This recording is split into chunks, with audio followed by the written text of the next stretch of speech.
What's up, guys? It's your boy Amir, and I'm back again with another edition of editing tutorial. Today what we're going to do is we're going to try to merge some bracketed photos that I did, and then we're going to stitch them together, and then I'm going to show you how to do some touch-ups on them as well.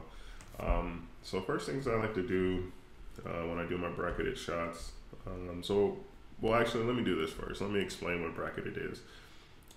Bracketed shots are when you usually you'll take your tripod out, you'll set up, and if you want to create what's called, some people call them an HDR, high dynamic range photo, what you'll do is you'll set up your camera to shoot bracketed, which will either be 3, 5, 7, or I believe up to 9 images at one time, or in a row. So what we're going to do today is I'm going to kind of walk through that scenario, how I shot this, and then explain how we get to the end photo. So the first shot you see here is me setting up. I already know the frame that I want to get, but what we're going to do here is I shot a couple, so let me show you here. This is a finished image from another photo that I did, another bracketed series, and I started here, then I did here, and then I did up here.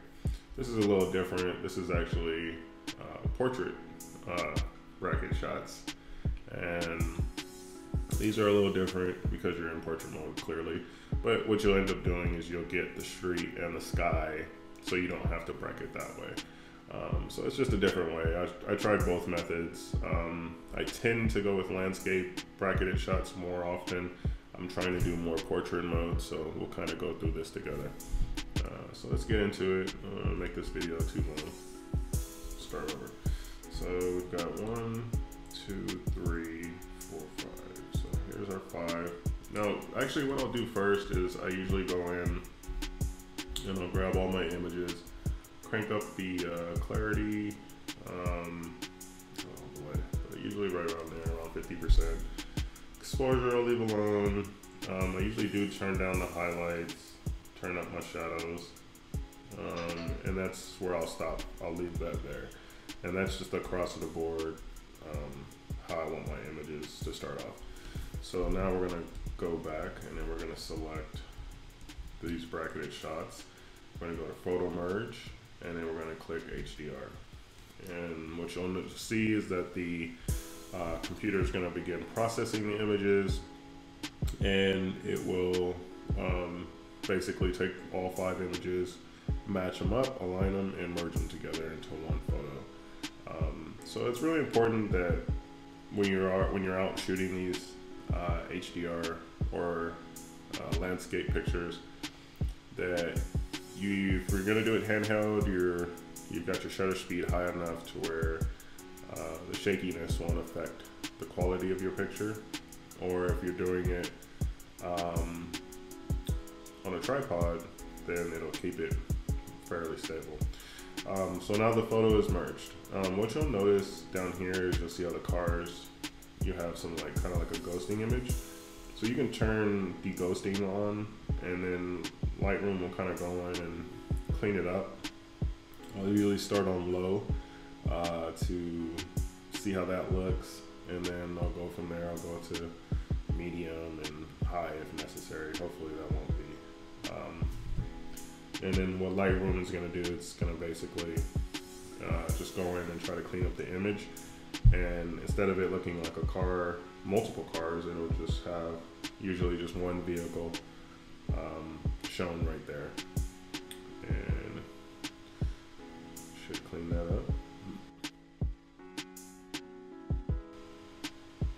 Okay, that's done. So I did a good job of finding the correct image that we need there. So now that that's done, let's click merge, and then that's gonna put that one together. And then once that's done, you'll get a finished image, and then we'll go from there.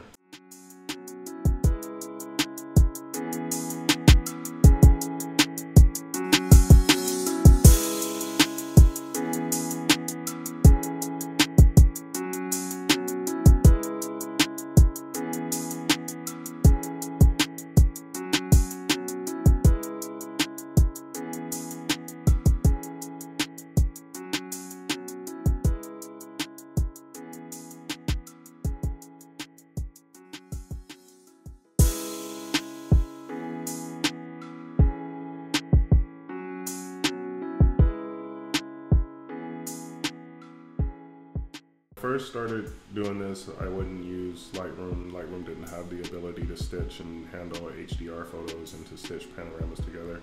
They did add that about 2 years ago, I believe, year ago, and it's been awesome. But there are some limitations. To this particular photo, we shouldn't have any issues, but there are some limitations. So let's go here, let's go to Panorama next, and then Lightroom's gonna go to work. And you'll see here shortly, it's gonna give you 3 options that you can pick from: spherical, cylindrical, and perspective. You're gonna usually end up as spherical, and that's gonna usually give you the look that you want. You can change like the boundary warp if you want. That'll like kind of flatten out your image. Right there, usually in 100%. And that'll kind of like flatten out your edges, and you can also choose auto crop if you're here, and then it'll crop your photo. But I like boundary warp because I like to flatten out the image and make it look like you're right on top of it. So we'll take that, we'll click merge, and then it's gonna go to work and merge them together. Okay, so now that's done, completely done. So what we did again is we took 3 sets of 5 images, bracketed.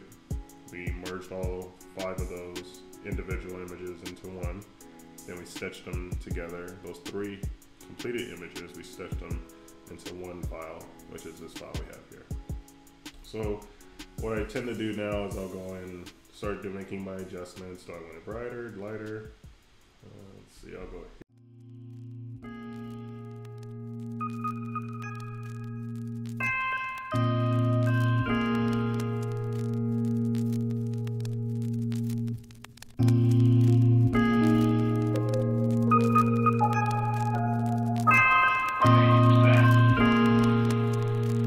As time goes by.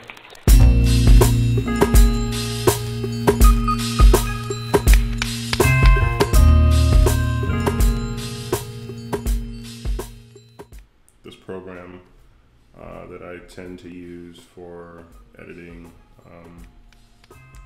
like skies and things like that, it's called Landscape Pro, made by Anthropics. So let's open Landscape Pro and get some fun started. I'm gonna try to make this as quick as possible. Landscape Pro, basically what it does is I look at it sort of like a cheat. It lets you select certain areas that you wanna edit, and then it'll let you selectively just go in and edit those particular areas. Let's grab that. So now that's done. So after you select your areas, it'll go in and automatically mask the areas that it can figure out that are best. And once it's doing that, you can go from there and continue to get some more stuff done.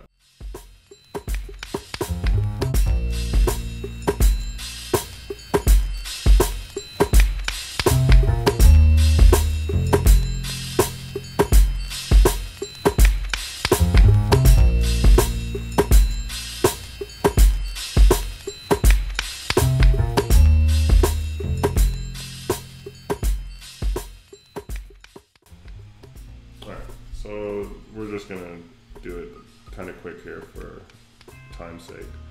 We're gonna continue, and now that that area is all processed, I usually just go straight to sky. You can change your atmosphere if you want to give your sky maybe a different kind of look. I always like the nice orange coming up from here and shooting up to the sky, but you can always change that later if you want. But the fun part is where you can actually choose the clouds for your sky. The key is finding clouds that are believable. Because of the lighting situation at the time of when you're shooting, it could look fake and not believable versus something that is believable. So basically, if you go with a dark setup, you have a light scene, dark clouds, doesn't really look believable. So we want to try to find something with more of a blue that'll blend in nicely with the clouds, with the surrounding areas that we have. So let's just say for time's sake that I decided to go with this. You can change the cloud density. I tend to go more on the dense side for a dramatic look. You can also change the exposure of your clouds. And you can also change the contrast as well. So just a little contrasty, and that should do it. And then let's save it. And then the program is basically going to save it and send it right back to Photoshop. And then from Photoshop, we can finish the rest of our image. What you may notice is that it'll change the overall tone of some of the image as well, but that's fine. It's something we can fix in Photoshop.